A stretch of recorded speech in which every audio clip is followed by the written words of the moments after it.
Bang Akbar ini kan legenda bagi Partai Golkar. Kira-kira dulu Bang Akbar itu memulai karir di Golkar itu seperti apa? Jadi Bang, kita terima kasih Bang Akbar sudah hadir di Jawa Timur. Ini kebanggaan bagi Partai Golkar Jawa Timur dan seluruh kader Golkar Jawa Timur. Kesempatan ini mau kita manfaatkan untuk podcast Bang, wawancara sedikit, terutama berkaitan dengan pribadi Bang Akbar. Bang Akbar ini kan legenda bagi Partai Golkar. Kira-kira dulu Bang Akbar itu memulai karir di Golkar itu seperti apa Bang? Sebetulnya dikaitkan dengan soal karir politik saya itu tentu berawal daripada aktivitas saya sebagai seorang aktivis mahasiswa, di mana pertama kali sebagai aktivis mahasiswa pada waktu saya masuk kampus UI Fakultas Teknik, dan itu Fakultas Teknik UI itu boleh dikatakan pertama setelah ITB, karena ITB dulu itu juga namanya Fakultas Teknik, tetapi dengan adanya perkembangan ITB sudah dikenal secara luas, dan kemudian para alumni ITB itu punya keinginan untuk membuat Fakultas Teknik di UI. Para alumni itu antara lain Pak Ruseno, Pak Sutami, karena mereka adalah pada umumnya alumni dari ITB, maka mereka mendirikan Fakultas Teknik. Nah, saya adalah mahasiswa pertama setelah Fakultas Teknik dibentuk. Nah, pada waktu saya masuk Fakultas Teknik, saya pada waktu itu disodorin formulir oleh organisasi mahasiswa yang sudah eksis di kampus, di mana organisasi mahasiswa yang sudah eksis di kampus itu ya tentu ada organisasi mahasiswa yang agak menyentuh soal-soal politik, ada GMNI, ada mahasiswa lokal, ada IMADA, itu ada juga organisasi yang juga punya aktivitas yang bernuansa politik, yaitu HMI. Nah, waktu itu kita disodorin lah untuk ayo diiming-iming, ayo masuk Pak organisasi, diajak gitu. Nah, karena saya datang lingkungan keluarga mahasiswa, keluarga Islam, apalagi ibu saya kan sangat Islami lah ya. Walaupun saya waktu itu saya sekolah SMA-nya sekolah Katolik, SMA Kanisius di ibu kota. Nah, cuma saya memang senang membaca, terutama membaca berita-berita, peristiwa-peristiwa. Salah satu yang saya tertarik membaca berita-berita yang berkaitan dengan aktivitas organisasi mahasiswa yang mempunyai kaitan dengan politik, terutama yang HMI, di mana pada waktu itu HMI juga mengalami tekanan-tekanan dari komunis, PKI, terutama organisasi mahasiswa berafiliasi dengan PKI yaitu CGMI, di mana gerakan-gerakan atau move mereka ingin membubarkan HMI. Karena HMI tahun 65 lah itu, 65 membuka HMI, dan saya sudah tidak ada keraguan-raguan, langsung saya ambil formulir HMI karena saya sudah kagum kepada HMI. Saya ya katakanlah kagum karena saya lihat begitu militan gitu. Aktiflah saya di situ di HMI. Nah, kemudian pada waktu itu lingkungan di UI itu juga masih nampak gerakan-gerakan CGMI membubarkan terutama HMI dengan memasang poster-poster di kampus UI, di dinding-dinding kampus. Dan kemudian karena saya sudah mulai aktif, kita pun juga aktif juga untuk membuat juga poster-poster untuk bubarkan hak ke PKI juga. Ya. Berarti abang ini justru masuk organisasi ekstra kampus itu karena perasaan simpati, karena organisasi itu ditekan-tekan Bang. Iya, mengalami ada keperpihakan. Ya, dan kemudian ada saya kagum karena mempunyai militansi yang tinggi. Saya kagum apalagi kan nuansa Islam, dan saya juga datang dari organisasi, tidak hanya saya dari keluarga Islam, terutama ibu saya, karena sebenarnya pada waktu saya SD, saya waktu di Medan, kami pindah dari daerah kami dari Sibolga ke Medan tahun 50-an, saya lupa persis tahun berapa. Saya langsung masuk sekolah, juga sekolah SD Nasrani. Nasrani itu ya sekedar Protestan kan. Saya sendiri juga nggak tahu kenapa saya ke situ. Baru setelah beberapa tahun kemudian saya tahu, kebetulan kakak saya yang ada di Medan punya kawan jadi guru di sekolah Nasrani itu. Kemudian udahlah, dia masukin aja saya ke situ, yang penting kau sekolah kayak gitu. Ini kamu sekolah, masuklah saya di situ. Teman saya sekolah itu waktu itu saya mau jadi tahu, yaitu Pandana Baban. Pandana Baban. Cuma tidak satu kelas, dia agak di atas saya. Justru adiknya satu kelas saya, tapi saya lupa namanya. Jadi sebenarnya kalau urusan kemajemukan, toleransi, terus sudah terbentuk sama orang selain, sudah terbentuk mulai kecil Bang ya. Dan kalau saya sekolah SD pertama Muhammadiyah. Muhammadiyah di daerah kami, kampung kami, bahkan keluarga kami termasuk yang ikut mendirikan Muhammadiyah. Dan kemudian kakak-kakak saya juga ada yang NU juga gitu loh. Jadi suasana keislaman juga di lingkungan ada, tapi saya baru masuk SD, SMP, SD lah di Medan itu Nasrani. Terus saya pindah ke ibu kota, masuk kota ibu di Jakarta, masuk SMP Cikini. Cikini ada Bu Megawati Peguan Cikini. Kebetulan di situ juga ada guru yang berasal dari daerah saya, dari daerah Sibolga. Dia juga bilang, kau kalau mau masuk sekolah, aku bisa memasukkan kau dengan bahasa kami, bahasa logat.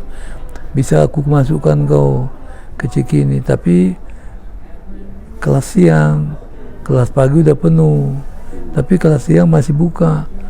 Dan kalau kau masuk kelas siang tidak ada masalah, gurunya semua sama. Karena saya kan guru juga. Dia bilang, oh iyalah Bang, saya bilang gitu. Masuk kelas siang juga nggak apa-apa, masuklah kelas siang. Dan Bu Mega kelas pagi. Tapi kami nggak pernah berkenalan dengan Bu Mega, karena dia datang ke sekolah kan di Gawal, ajudan. Anak presiden. Nah, pada suatu waktu pernah ada alumni Cikini ketemu dengan Bu Mega. Terus saya tanya, kamu tuh Cikini juga ya? Cikini, sekolah Cikini. Iya. Kok kita nggak pernah ketemu dulu? Iya, gimana ketemu? Mbak Mega kan datang ke kantor, ke sekolah, dikawal anak presiden. Dan saya juga, kalau saya kan kelas siang, Bu Mega kelas pagi. Wah, bisa aja kamu gitu lah. Itulah sama. Ya Bang, kembali ke karir di Golkar. Jadi peralihan dari organisasi kemahasiswaan terus masuk ke organisasi politik itu ceritanya seperti apa? Saya itu kan sudah aktif dalam aktivitas organisasi kepemudaan, kemahasiswaan dan kepemudaan. Kemahasiswaan saya terus aktif juga mendirikan kelompok Cipayung bulan Januari tahun 72. Cikal bakal KNPI ini ya? Ya, saya mewakili HMI. Pada waktu itu ingat saya ada beberapa organisasi, antara lain GMNI Suryadi, kemudian juga ada PMKRI Krisinel Keitimu, kemudian ada GMKI juga Bencar Sianipar, kemudian ada PMI Mbak Abdul Padare. Kita ikut mendirikan Cipayung gitu. Kemudian setelah Cipayung KMPI, di mana saya juga sebagai ketua umum HMI ikut juga mendirikan KMPI.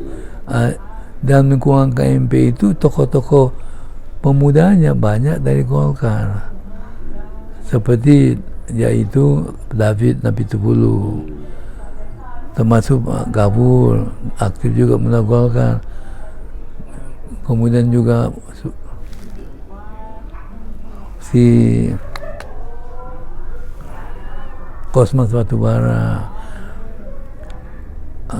Bahkan saya juga diajak ikut menghadiri Munas Golkar pertama Orde Baru tahun 74 di Surabaya.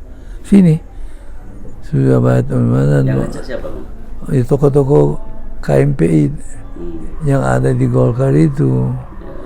Dan kemudian punya kedekatan dengan Pak Ali Murtopo. Kan Pak Ali Murtopo kan tokoh ASPRI kan, dekat dengan asli politik lah dia, banyak komunikasi dengan tokoh-tokoh muda.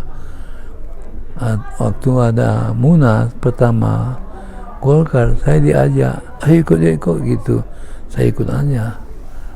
Dan waktu itu saya masih merasakan bahwa di lingkungan pada waktu Munas itu ada kelihatan persaingan. Saya merasakan itu, di mana di situ Ali Murtopo dan juga beberapa tokoh militer yang ada di Hankam agak beda pendapat, dan kemudian terpilih Pak Amin Murtono sebagai ketua umum. Kemudian dalam komposisi kepengurusan Golkar itu banyak juga orang-orang Ali Murtopo. Situlah saya mulai dekat dengan orang-orang Golkar melalui KMPI, sehingga pertama sekali saya dicalonkan oleh Golkar menjadi anggota DPR, yaitu Pak Amin Murtono itu yang memanggil saya ke kantor DPP dengan mengatakan, saudara Akbar Tanjung, kami dari tokoh-tokoh Golkar setelah mengikuti kiprah saudara sebagai aktivis organisasi mahasiswa HMI juga KMPI, dan kami melihat bahwa saudara, pikiran-pikiran saudara juga sejalan lah dengan pikiran-pikiran yang dikembangkan oleh katakanlah Orde Baru gitu ya. Tapi karena saya pertama langsung jadi, Bang. Langsung jadi. Nah, prioritas ya itu, udah parents voting udah. Iya. Itu saya ingat udah bulan September tahun 76. Pemilunya kan April 77. Kemudian dia juga menambah lagi, ada lagi kata-kata dia mengatakan begini, setelah kami mengikuti saudara, kami ingin mencalonkan saudara jadi calon anggota DPR. Karir politiknya jadi anggota DPR dapil mana, Bang, kalau boleh tahu? Nah itu yang tadi saya, dan ya itu tadi saya dapil saya Jawa Timur. Pada itu kan dapilnya Jawa Timur. Karir pertama Jawa Timur.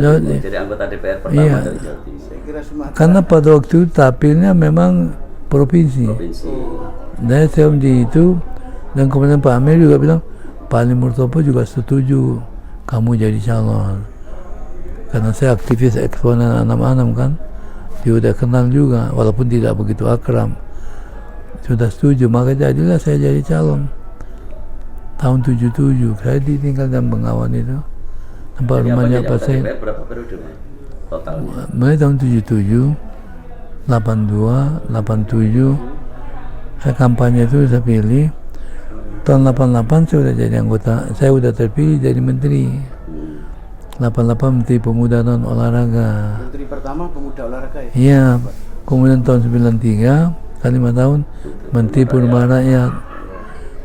Kemudian pada waktu Pak Harto mau lengser, waktu itu dia juga sudah membentuk kabinet. Waktu itu belum lengser, tapi udah mulai ada gerakan-gerakan anti kepada dia. Tapi beliau tetap terpilih, di mana pada waktu itu yang mimpin sidangnya Pak Harmoko, waktu itu ya ketua MPR, memilih Pak Harto, dan kemudian karena semangatnya Pak Harmoko, waktu pukul palunya hampir patah. Nah kita yang ada di DPR itu ingin melihat satu kiri kan ada apa ini kata. Seperti tanda-tanda. Firasat kalau orang Iya, ya itu kan Maret toh itu pemilihan. Nah, itu ternyata Pak Harto lengser bulan Mei. Nah waktu sebelum dia lengser dia udah bentuk kabinet. Di situ dia masih diajak direkrut lagi oleh beliau. Maka saya bilang tadi ada 4 portofolio saya jadi menteri. Menteri Pemuda Olahraga, Menteri Perumahan, Menteri Perumahan, Pak Harto terakhir Menteri Perumahan diperluas, Perumahan dan Permukiman. usianya kementerian saya itu hanya sekitar 70 hari karena Pak Harto kan 21 Mei udah lengser. Pak Harto lengser, kemudian Pak Habibie itu saya berarti udah selesai, karena dia udah nggak lagi presiden. Dan Pak Habibie kemudian merekrut lagi saya menjadi Menteri Sekretaris Negara. Pada waktu itu memang kita sudah ada orang-orang di kabinet satu sama lain berkomunikasi dengan Pak Habibie dan secara periodik ketemu ngobrol-ngobrol gitu loh. Seperti di situ ada Pak Faisal Tanjung, Pak Wiranto, ada beberapa lah kumpul-kumpul di rumah Pak Habibie. Kemudian Pak Habibie saya itu menjelang Pak Harto jatuh. Dan juga ya ngomong-ngomong tentang Pak Harto, dan kemudian ya itu tadi beliau lengser. Nah kemudian saya jadi Menteri Sekretaris Negara. Kemudian sampai itu kan bulan Juni sudah DPP Golkar sudah memutuskan untuk ada kemunasan luar biasa. DPP Golkar memutuskan luar biasa itu karena waktu itu sebetulnya pengurus DPP itu apalah istilahnya marah atau tidak setuju karena Pak Harto lengser, antara lain kan lengsernya Pak Harto itu karena ada juga pernyataan dari pimpinan Dewan, karena pimpinan Dewan itu mengalami tekanan-tekanan dari pemuda dan mahasiswa merebut DPR, sampai-sampai keluar kata-kata dari pimpinan Dewan yang intinya Pak Harto sebaiknya sudah mundur gitulah. Mundur. Bang, waktu Munaslup itu akhirnya Abang terpilih sebagai ketua umum partai ya, mengalahkan Pak Edi Sudrajat kalau nggak salah. Nah itu pertama kali pemilihan secara langsung, pemilihan suara. Yang milih waktu itu DPD tingkat 1. Masa reformasi. Nah, 27 DPD tingkat 1 masuk Timur. Kemudian Pak Edi Sudrajat sudah disebut untuk jadi calon ketua umum, bahkan beberapa media sudah mengatakan tidak bisa dipastikan bahwa dia akan menjadi ketua umum gitu lah. Karena dia Edi Sudrajat kan orang militer yang pernah menduduki 3 jabatan penting di militer. Pernah jadi Kasat, pernah jadi Panglima ABRI, pernah jadi Menhankam. Bahkan pernah satu waktu, mungkin hanya beberapa hari, ketiga posisi itu sempat dirangkap oleh dia. Tentu saya berpikir gimana caranya menghadapi ini. Nah, karena saya tentu semangat saya sebagai aktivis tentu cari gimana caranya akal begini dah. Akhirnya saya mengundang DPD tingkat 1 menjelang hari H, mengundang satu waktu, satu tempat, bahkan waktu itu sekaligus sarapan pagi di hotel apa itu Shangri-La ya, hotel Shangri-La. Tapi sekaligus saya minta Pak Faisal Tanjung hadir dalam pertemuan itu. Tapi taktik strategis saya minta Pak Faisal, saya ada pertemuan dengan DPD tingkat 1 dan nanti dalam beberapa hari lagi sebelum hari H, dan saya tahu bahwa mereka juga memberi dukungan ke saya karena kita udah sering ketemu juga di tempat-tempatnya Pak, di rumahnya Pak Habibie saya ketemu. Satu, kemudian saya juga undang juga Pak Wiranto untuk hadir. Saya bilang juga Panglima. Udah Panglima ya. Pak Wiranto Panglima, Faisal Tanjung Menko Politik, Menko Polkam lah. Itu Golkar beralih dari Orsospol menjadi Parpol waktu itu. Setelah itu, tapi itu masih belum partai. Itu setelah saya itu. Akhirnya datanglah mereka semuanya. Waktu itu proses pemilihan kan proses melalui pencalonan. Pencalonan itu minimal 5 calon DPD. Pada waktu itu saya dapat ikut lolos dapat dari 10 DPD, ya. Hmm.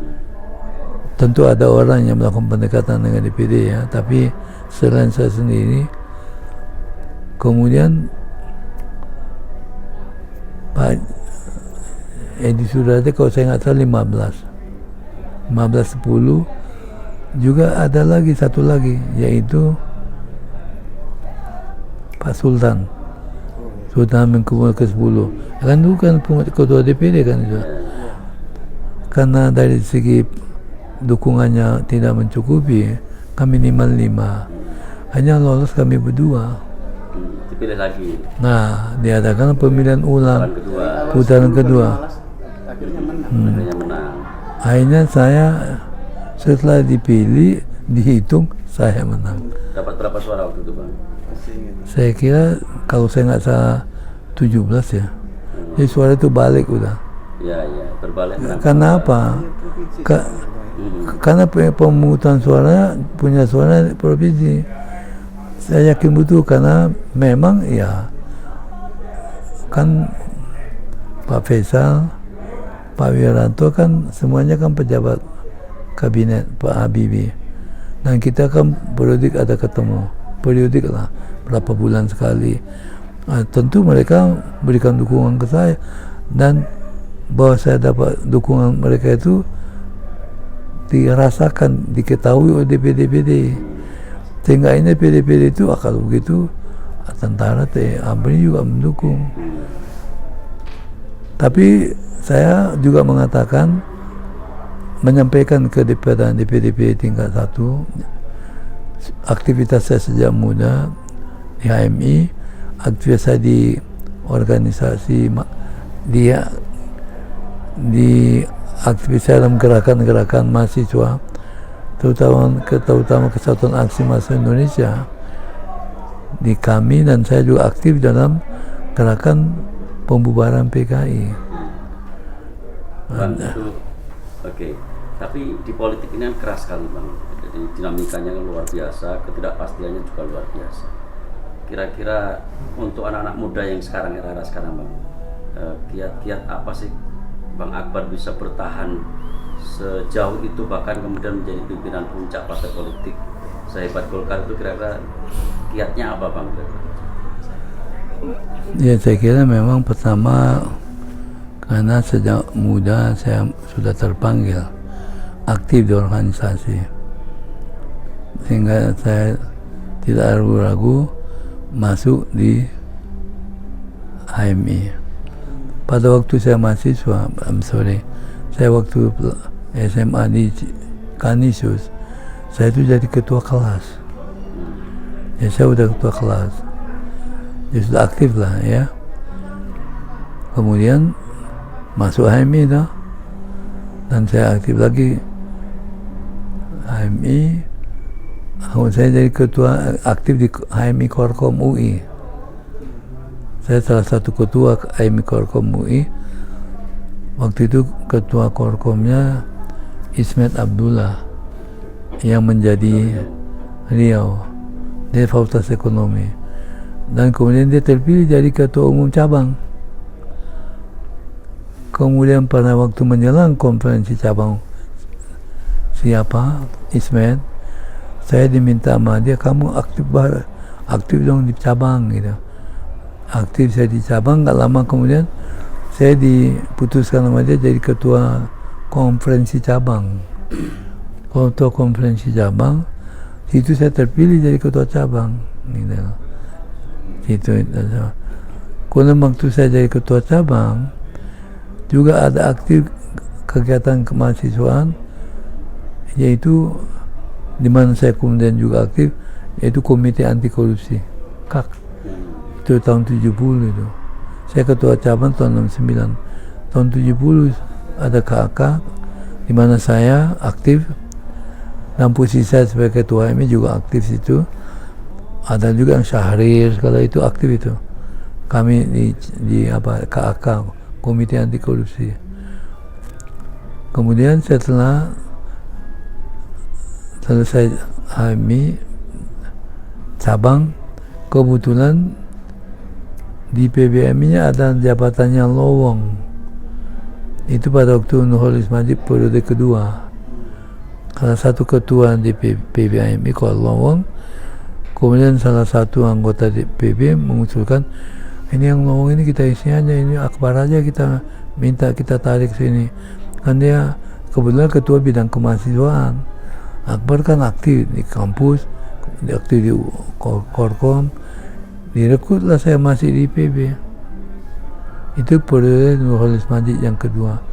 Nurholis Majid kan 2 periode. Pertama Kongres HMI ke-8 tahun 68 dia terpilih sebagai ketua umum. Yang kedua Kongres HMI yang ke-9 di Malang dia terpilih lagi 2 kali dia.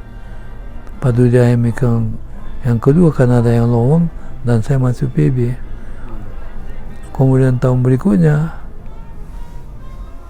tahun 71, 70, masuk 70, 71 yaitu Kongres HMI yang ke-10. Saya oleh HMI cabang Jakarta, karena saya tidak pernah ketua umum, mereka lah yang mensosialisasikan saya sebagai calon ketua umum. Aktif, bukan sangat proaktif mendekati cabang-cabang. Dan kebetulan karena saya sudah pernah juga diekspos dalam kegiatan mahasiswa, aksi mahasiswa melalui kesatuan aksi Komite Anti Korupsi, maka ternyata juga direspons oleh cabang-cabang HMI yang lain, sehingga pada waktu pemilihan sebetulnya ada 2 calon, saya sendiri, kedua Ridwan Saidi. Waktu ditetapkan mau pemilihan, yang dipanggil dulu adalah Ridwan Saidi. Ridwan Saidi itu sebetulnya dia lebih, boleh dikatakan lebih senior di PB HMI, karena pada waktu Nurholis Majid pertama dia sudah aktif di PB HMI menjadi departemen kader. Pada waktu periode Nurholis Majid kedua dia jadi sekjen, maka dia juga calon. Nah, tapi saya memang sangat aktif, HMI cabang Jakarta itu sangat aktif, bahkan proaktif mensosialisasikan saya, sehingga juga dapat dukungan yang cukup tinggi, cukup banyak. Pada waktu dipanggil kenapa untuk menentukan kesiapan untuk menjadi calon ketua umum dipilih, Ridwan dulu yang dipanggil.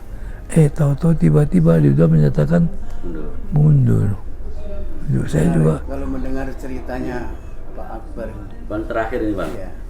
Saran untuk anak-anak muda yang masuk politik kira-kira apa Bang? Saran Abang untuk anak-anak muda yang ingin masuk politik tuh kira-kira apa ya? Dari pengalaman secara Abang? kalau menurut pengalaman saya memang ya tentu itu menjadi haknya setiap orang mau masuk politik.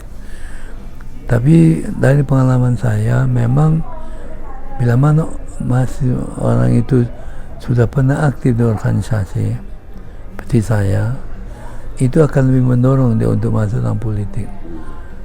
Kalau tiba-tiba ke politik tidak pernah aktif, Jadi harus aktif organisasi saya dulu. kan lebih aktif organisasi.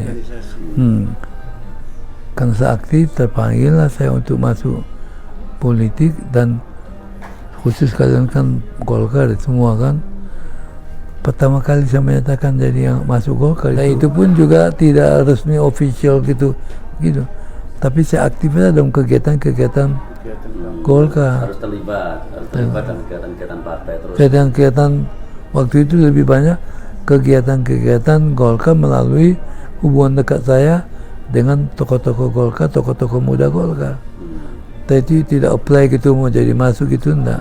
Proses regenerasi. Ya, terima kasih Bang ini Bang. Ini banyak manfaat dari pengalaman Abang tadi. Mudah-mudahan ini jadi pelajaran, jadi hikmah bagi anak-anak muda yang ingin masuk politik Bang. Jadi politik itu ternyata tidak bisa instan. Nggak bisa. Harus diikuti tahapan-tahapannya. Makanya saya sekarang ini kan saya punya lembaga studi Akbar Tan Institute. Salah satu program itu original idenya dari saya, Sekolah Kepemimpinan Politik Bangsa. Situ yang direkrut organisasi-organisasi mahasiswa, terutama yang katakanlah Aceh Payung ikut. Nah, situlah saya berikan juga pesan-pesan kepada mereka bahwa mereka sebagai aktivis, saya harapkan juga mereka tidak usah ragu-ragu untuk ikut politik. Iya. Oke. Sekarang politik terbuka, partai cukup banyak. Untuk kemarin saya sekitar 16 partai politik.